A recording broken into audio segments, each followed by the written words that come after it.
तो my name is Avinash और आज हम अपना एनसीईआरटी सीरीज़ का एक नया चैप्टर डिस्कस करने जा रहे हैं जो कि सिविक्स से है और क्लास 10 से रिलेटेड है, जिस चैप्टर का नाम है पावर शेयरिंग। इस चैप्टर को हम अपने 3 वीडियोज़ में डिस्कस करेंगे। पहले वीडियो में हम बेल्जियम मॉडल को समझेंगे, दूसरे वीडियो में हम श्रीलंका के केस को डिस्कस करेंगे, तीसरे वीडियो में हम डिस्कस करेंगे कि पावर शेयरिंग की ज़रूरत क्यों है और different form of power sharing होती क्या क्या है, पावर शेयरिंग की अलग अलग फॉर्म क्या होती हैं। तो चलिए हम अपना आज का पहला टॉपिक डिस्कस करने जा रहे हैं जो कि बेल्जियम के ऊपर है।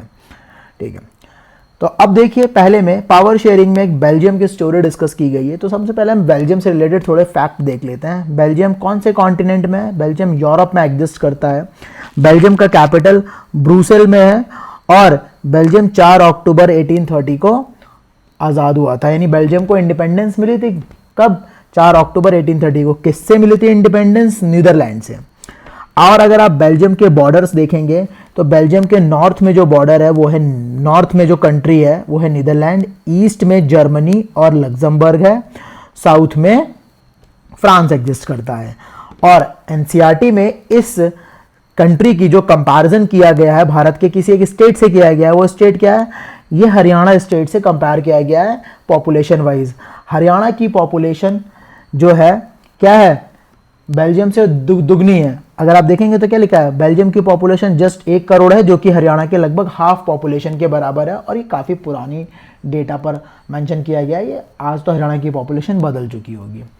तो चलिए देखते हैं बेल्जियम के बारे में।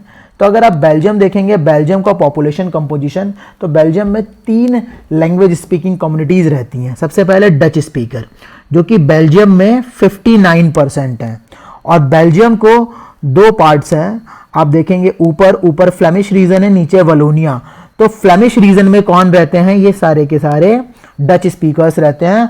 और पूरी कंट्री में जो डच स्पीकर मेजॉरिटी में है, लेकिन कंट्री का जो कैपिटल है जो कि फ्लेमिश रीजन में एग्जिस्ट करता है, ये ब्रूसेल में माइनॉरिटी में है।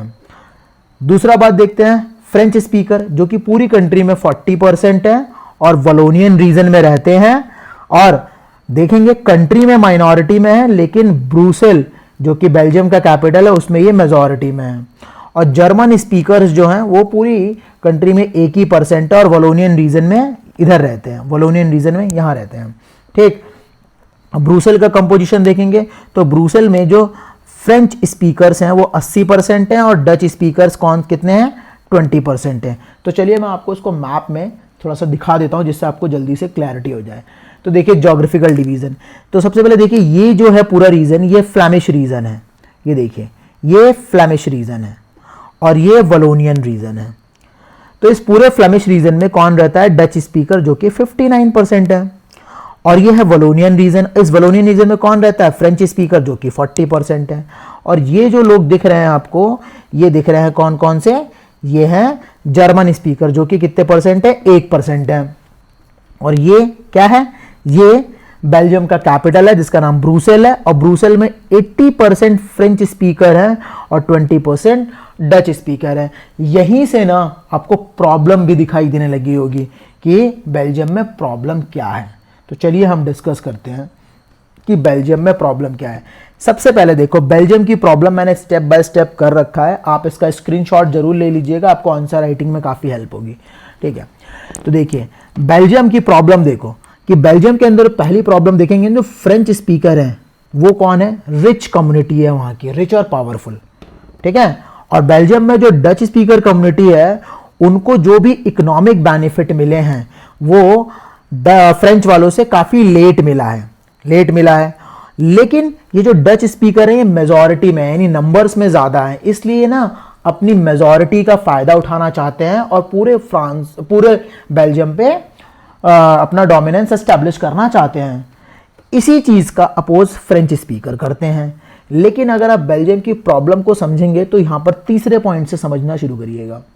बेल्जियम में देखिए फ्रेंच स्पीकर जो है ब्रूसेल में 80% है और ब्रूसेल में वो मेजॉरिटी में है। और पूरी कंट्री में 40% है, यानी कंट्री में वो माइनॉरिटी में है। लेकिन जो डच स्पीकर है कंट्री में 59% है और कंट्री में मेजॉरिटी में है। और ब्रूसेल में 20% है और माइनॉरिटी में है, ठीक है। ये दोनों के दोनों फ्रेंच स्पीकर और डच स्पीकर कंट्री में और कैपिटल दोनों में अपना डोमिनेंस एस्टैब्लिश करना चाहते हैं, यानी अपने सत्ता स्थापित करना चाहते हैं। इसलिए इन दोनों के बीच ना काफ़ी टेंशन दिखाई देती है 1950 से 60 के डिके में, ठीक है। काफ़ी टेंशन दिखाई देती है। ये टेंशन सबसे ज़्यादा कहाँ पे थी? कैपिटल ब्रुसेल में। क्यों? बड़ा कारण क्या था टेंशन का? क्योंकि दोनों के दोनों ब्रुसेल पर अपना कंट्रोल एस्टैब्लिश करना चाहते हैं, दोनों के दोनों ब्रुसेल को अपने अंडर में लेना चाहते हैं। लेकिन बेल्जियम में इस प्रॉब्लम का सॉल्यूशन कैसे निकाला गया? ये काफ़ी यूनिक है और काफ़ी इनोवेटिव भी है कि बेल्जियम के अंदर कॉन्फ्लिक्ट को बड़े आसानी से इन्होंने रिजॉल्व कर दिया। सबसे पहले कैसे कॉन्फ्लिक्ट को रिजॉल्व किया? तो बेल्जियम वालों ने एक बात कहा कि भाई देखो, कंट्री के अंदर ना उन्होंने ना कल्चरल और रीजनल डिफरेंसेस जो हैं उसको तो पहले मान लिया कि भाई हाँ, कंट्री के अंदर डिफरेंसेस तो हैं, लैंग्वेज को लेकर और रीजन को लेकर डिफरेंसेस तो हैं। तो उन्होंने क्या सोल्यूशन निकाला? उन्होंने कहा चलो ऐसा करते हैं, हम अपना कॉन्स्टिट्यूशन को ही अमेंड कर लेते हैं, यानी कॉन्स्टिट्यूशन में चेंज कर देते हैं। अमेंड मतलब होता है चेंज, इसका मतलब क्या होता है? चेंज करा। कितनी बार चेंज किया? 4 बार। कब से कब तक चेंज किया? 1970 से 1993 के बीच 4 बार इन्होंने अपना कॉन्स्टिट्यूशन बदला। जो कि उसके बाद जो इन्होंने चेंज जो किए ना वो काफ़ी इनोवेटिव्स थे, काफ़ी इनोवेटिव चेंज था, और इसी मॉडल को दोनों कम्युनिटी ने फॉलो किया और मान लिया। तो ये मॉडल था क्या? तो देखते हैं, चलिए मॉडल। इन लोगों ने क्या करा? अपनी कंट्री में कैसी गवर्नमेंट बनाई? फेडरल गवर्नमेंट बनाई। फेडरल गवर्नमेंट क्या होती है?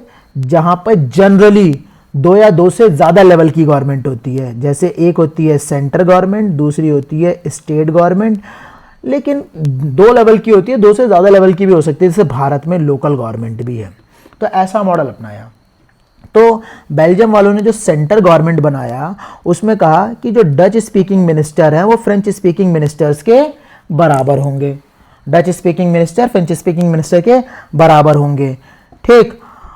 लेकिन अगर कोई भी स्पेशल लॉ है, स्पेशल लॉ से मतलब है कि अगर जो दोनों कम्युनिटी को इनडायरेक्टली इन्फ्लुएंस करता हो, कोई भी स्पेशल लॉ तभी पास होगा जब दोनों कम्युनिटीज उसको सपोर्ट करेंगी, ठीक। दोनों कम्युनिटीज को सपोर्ट करेंगी। कहने का मतलब क्या है कि कोई भी सिंगल कम्युनिटी अकेले डिसीजन नहीं ले सकती किसी भी स्पेशल लॉ के ऊपर। दूसरा उन्होंने क्या करा? स्टेट गवर्नमेंट बनाया। अब उस स्टेट गवर्नमेंट में क्या बनाया? जब स्टेट गवर्नमेंट बनाई ना तो सेंटर गवर्नमेंट ने अपनी बहुत सी पावर स्टेट गवर्नमेंट को दे दी, दोनों रीजन्स की, यानी फ्लैमिश की और वॉलोनियन दोनों रीजन की गवर्नमेंट्स को बहुत सारी पावर दे दी, और उन गवर्नमेंट से कहा कि भाई आप इंडिपेंडेंटली उन सब्जेक्ट्स पर काम करोगे। इसका मतलब क्या है कि जो सेंटर गवर्नमेंट थी वो उनके काम में इंटरफेयर नहीं कर सकती, और ऐसे भी कह सकते हैं कि जो स्टेट गवर्नमेंट है गिवन सब्जेक्ट्स के ऊपर इंडिपेंडेंटली काम कर सकती है, यानी वो उसके सबऑर्डिनेट नहीं होगी, ठीक। अब देखिए ब्रुसेल, तो अगर आप ब्रुसेल गवर्नमेंट देखेंगे तो इन्होंने एक यूनिक गवर्नमेंट क्या बनाई कि उन्होंने कैपिटल के लिए भी एक सेपरेट गवर्नमेंट बना ली। और उस गवर्नमेंट में क्या किया? इस गवर्नमेंट में क्या कहा? बोथ कम्युनिटी का मतलब क्या है? Dutch speaking ministers equals to French speaking ministers, दोनों मिनिस्टर्स को बराबर रख दिया। ऐसा क्यों किया? क्योंकि देखिए सेंटर गवर्नमेंट में डच लोगों ने फ्रेंच को बराबरी पे रखा, इसलिए ब्रुसेल में फ्रेंच लोगों ने डच लोगों को अपनी बराबर पर रख लिया, ठीक है। अब एक और गवर्नमेंट बनाई, इसके लिए क्या बनाया? Community government. अब ये कम्युनिटी गवर्नमेंट कैसे बनी? ये ऐसी गवर्नमेंट थी जिसमें हर एक कम्युनिटी के मेंबर होते थे, डच हो, फ्रेंच हो या जर्मन हो, ये मैटर नहीं करता वो कहाँ रहते हैं, सारे मेंबर्स इसमें होंगे। और उनको कौन चूज करेगा? वही अलग अलग कम्युनिटी के मेंबर चूज करेंगे। लेकिन इस गवर्नमेंट की जो मेन एरिया होगा काम करने का वो कल्चर, एजुकेशन और लैंग्वेज से रिलेटेड इश्यूज पर ये काम कर सकते हैं, ठीक। तो ये काफ़ी इनोवेटिव है। लेकिन जो इन्होंने ये मॉडल फॉलो किया ना, इसके बाद से ना बेल्जियम में कभी कोई डिस्प्यूट नहीं हुआ। अब जब डिस्प्यूट नहीं हुआ तो क्या हुआ? देखिए, जब कभी कोई डिस्प्यूट नहीं हुआ तो इसको ना आसानी से, जब कभी भी फ्यूचर में डिस्प्यूट नहीं हुआ तो क्या हुआ कि जो यूरोपियन यूनियन, इसीलिए ब्रुसेल को क्या बनाया उन्होंने, अपना हेडक्वार्टर बनाया इस डिस्प्यूट ना होने की वजह से। तो कई बार सवाल ऐसा आता है कि ब्रुसेल के यूरोपियन यूनियन ने अपना हेडक्वार्टर क्यों बनाया, तो इसका बड़ा सिंपल शब्दों में आंसर देंगे कि यूरोपियन यूनियन ने ब्रुसेल को अपना हेडक्वार्टर इसलिए बनाया क्योंकि जो ये मॉडल फॉलो किया था ना, उसके बाद कभी भी कोई डिस्प्यूट ही नहीं हुआ, काफ़ी शांत रहा माहौल। तो इस वजह से उन्होंने काफ़ी आगे चल के यूरोपियन यूनियन वालों ने इसको अपना हेडक्वार्टर बना लिया। तो चलिए इस वीडियो में इतना ही रखते हैं। श्रीलंका का मॉडल हम अपने नेक्स्ट वीडियो में डिस्कस करेंगे, जो कि